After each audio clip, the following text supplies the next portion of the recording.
बच्चों, आज हम एक नया पाठ का अध्ययन करेंगे जिसका शीर्षक है घमंडी की बाग। घमंडी का बाग, जैसे आप लोग बाग बगीचे में घूमते हैं, उसी प्रकार एक बगीचा था जिसके मालिक का नाम था घमंडी। उसी के बाग का वर्णन है। स्कूल से लौटकर सभी बच्चे घमंडी के बाग में खेलते थे। स्कूल से लौटकर सभी बच्चे घमंडी के बाग में खेलते थे। यह बाग नरम हरी घास पात और बड़ा सुंदर था। यह जो बाग था नरम नरम घास और पात से बड़ा सुंदर था। पेड़ की टहनियों पर चिड़िया गाती तो बच्चे उन्हें सुनने के लिए खेलना बंद कर देते थे। पेड़ की टहनियों पर चिड़िया गाती तो बच्चे उन्हें सुनने के लिए खेलना बंद कर देते थे। यहाँ हम कितने खुश हैं, वे एक दूसरे से कहते। यहाँ हम कितने खुश हैं, वे एक दूसरे से कहते। एक दिन घमंडी वापस आ गया। उसने अपने बाग में बच्चों को खेलते देखा। तुम सब यहाँ क्या कर रहे हो? उसने बोला, तुम सब यहाँ क्या कर रहे हो? वह चिल्लाया। सारे बच्चे वहाँ से भाग गए। सारे बच्चे डर के मारे वहाँ से भाग गए। यह मेरा बाग है और यह सिर्फ मेरे लिए है। यह मेरा बाग है और यह सिर्फ मेरे लिए है, घमंडी ने कहा। उसने बाग के चारों ओर ऊंची चारदीवारी बनाई।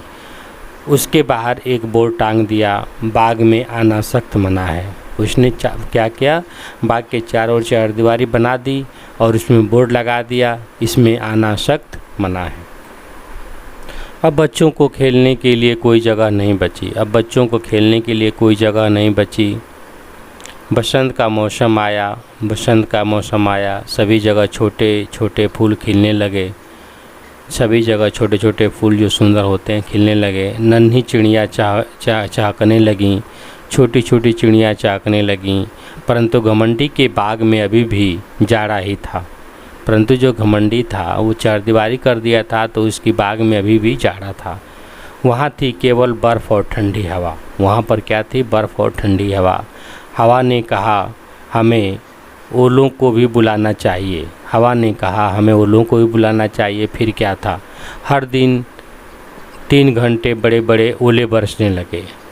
हर दिन 2 या 3 घंटे बड़े बड़े ओले भी बरसने पड़े। घमंडी सोचता जल्द ही मौसम बदलेगा। घमंडी ये सोचता कि चलो जल्दी मौसम बदलेगा, लेकिन न बसंत आया और न ही गर्मी आया। एक दिन घमंडी अपने पलंग पर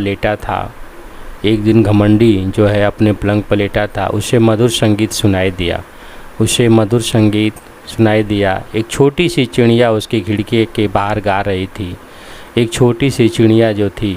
उसके खिड़की से बाहर गा रही थी। उसने बाहर झांका तो देखा दीवार के एक छेद से कई बच्चे बाग में घुस आए थे। उसने बाहर झांका तो देखा कि दीवार के एक छेद बन गई है जिसमें कई बच्चे घुस आए हैं। वे पेड़ों की डालियों पर बैठे थे। पेड़ बच्चों का साथ पाकर बहुत खुश थे और पेड़ों की डालियों पर बैठे थे। और पेड़ जो है, जब बच्चे डाल पर बैठे थे तो बड़े खुश थे। उनकी कलियां खिलखिला रही थीं। बाग के एक कोने में एक छोटा सा लड़का खड़ा था। वह इतना छोटा था कि उसके हाथ पेड़ की टहनियों को छू नहीं पा रहे थे। वह टहनियाँ पकड़ने के लिए बार बार कूद रहा था। न छू पाने पर वह जोर जोर से रो भी रहा था। अब न छू माने पर वह रो भी रहा था। चढ़ो बेटा, पेड़ ने कहा और अपनी डालियों को नीचे झुका दिया। पेड़ ने क्या किया? कहा कि चढ़ो बेटा, और अपनी डाली उसको नीचे कर लिया। लेकिन वो लड़का बहुत छोटा था। यह सब देखकर घमंडी का दिल पिघल गया। मैं कितना बुरा हूँ, घमंडी ने सोचा। अब घमंडी को ये समझ में आया कि मैं कितना बुरा हूँ।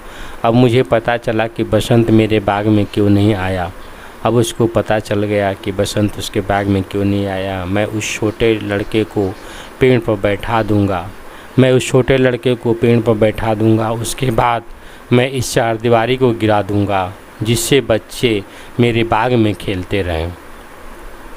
घमंडी को अपने किए पर बहुत पछतावा हो रहा था। जो घमंडी था उसको अपने किए पर बहुत पछतावा हुआ। वह दबे पाँव बाग में पहुंचा। परंतु बच्चे उसे देखते ही वहां से भाग गए। सिर्फ यह छोटा लड़का नहीं भागा। घमंडी चुपके से उसके पीछे गया और उसने उस लड़के को प्यार से उठाकर पेड़ पर बैठा दिया। घमंडी ने क्या किया, सभी बच्चे भाग गए तो उस छोटे से बच्चे को पकड़ा और पेड़ पर बैठा दिया। छोटे लड़के ने खुशी से अपने हाथ फैलाए और घमंडी के गले में डाल दिए। छोटे बच्चे हाथ फैलाकर उसके गले से लटक गया। बाकी बच्चों को भी लगा कि अब घमंडी बदल गया है। बच्चों यह बाग अब तुम्हारा है। घमंडी ने कहा कि बच्चों यह बाग अब तुम्हारा है। लोगों ने देखा बगीचे में बच्चों के साथ घमंडी खेल रहा है। बच्चे रोज़ छुट्टी के बाद बाग में खेलने लगे। अब घमंडी कहने लगा, मेरे बाग में बहुत से सुंदर फूल हैं, लेकिन इनसे सबसे सुंदर फूल तो बच्चे ही हैं।